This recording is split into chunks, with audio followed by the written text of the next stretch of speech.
Thanks for watching. Don't forget to like, comment, share and subscribe to الحمد لله كفى وسلام على عباده الذين اصطفى أما بعد فأعوذ بالله من الشيطان الرجيم بسم الله الرحمن الرحيم حاميم والكتاب المبين إنا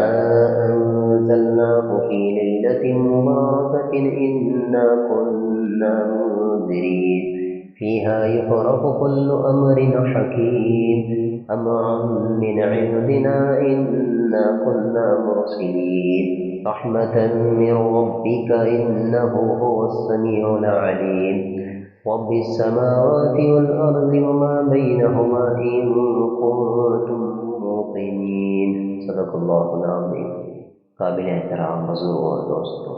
اس آیت کی تفسیر میں بعض حضرات تابعین جیسے حضرت اکرمہ رضی اللہ عنہ جو ائمہ تفسیر میں شمار کیے جاتے ہیں، وہ فرماتے ہیں کہ اس سے مراد 15ویں شعبان کی رات ہے۔ اس سلسلے میں کچھ اور روایتیں بھی ہیں جن سے یہ معلوم ہوتا ہے کہ اس رات کے اندر سال بھر میں جن لوگوں کو موت آنے والی ہے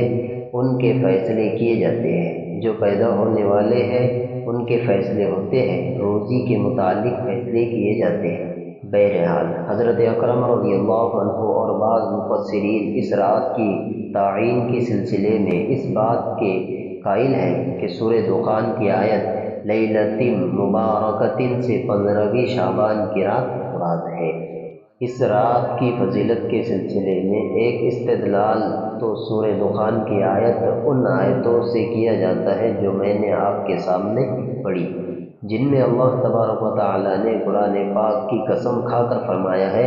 انا انزلناہ فی لیلۃ مبارکۃ انا کنا منذرین، ہم نے اس کتاب کو برکت والی رات میں نازل کیا اور ہم ہی اس کتاب کے ذریعے سے لوگوں کو تنبیہ کرنے والے اور ڈرانے والے ہیں۔ فیہا یفرق کل امر حکیم، اس رات میں ہر حکمت والا معاملہ اور بات اللہ تبارک و تعالیٰ کی طرف سے طے کر دی جاتی ہے۔ نبی کریم صلی اللہ علیہ وسلم کی عادت شریفہ تو یہ تھی کہ ہر رات آپ اتنا زیادہ اہتمام کرتے تھے کہ آپ کے پاؤں مبارک پر ورم آ جاتا تھا، اور حضرت عائشہ رضی اللہ عنہ کی طرف سے اور دوسرے صحابہ کی طرف سے عرض کیا گیا کہ اللہ کے رسول صلی اللہ علیہ وسلم باری تعالیٰ کی طرف سے آپ کے تو اگلے پچھلے سارے گناہ معاف کر دیے گئے، اور اس کے باوجود آپ اتنی ساری عبادت کا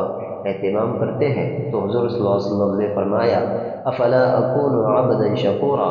میں اللہ کا شکر گزار بندہ نہ بنوں؟ اللہ تعالیٰ نے مجھے جو نعمت عطا فرمائی ہے اس کی شکر گزاری کا تقاضا تو یہ ہے کہ میں رات بھر عبادت کروں۔ اس لیے آدمی عام راتوں میں بھی عادت ڈالے گا تو ان راتوں میں بھی نشاط کے ساتھ، طبیعت کی چستی کے ساتھ، رغبت کے ساتھ کام کر سکے گا۔ اللہ تبارک و تعالی ہم تمام کو